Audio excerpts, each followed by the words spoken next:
Na Rympei U ke channel nabynta ki paidbah ke Bri U Hynñiewtrep. Ka Board of Control for Cricket in India BCCI kala Pynbna ya ka song pisa ka ba klur tengka ya ka team India hadin bakala job ya ka lumpung ICC Men's T20 World Cup Rs.131. Ka India kala bat biang ya ka T20 World Cup bat ru kala long ru tamakahi ban job ya ka lumpung arsin lenter. Hak jing lakai final hak Patrick Persha ke New Zealand Sanju Samson u Abhishek Sharma baru Ishan Kishan kila yo half century hak ni ke jing lakai. Hak ball pad u Aksar Patel ulai yo lai wicket kat bau Jasprit Bumrah ulai yo saw wicket. Ke India kala job ikan New Zealand dak mbak naik pun run hak ni ke final.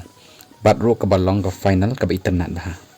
Ka board ru kala ai Khublei ya ki bayal kai ke team India kumjuk ru ki batrai bat kai team bat ru ki belara enam ru ya kari takaba Pynbna ya ka klur shaki kani ka pisa kala lej ru shaka team bat kan thup ya ka sangut ki bayal kai ki batrai lani kita ki sport staff bat ki coaching staff ha ka babon hi ka bha ka lej ki bayal kai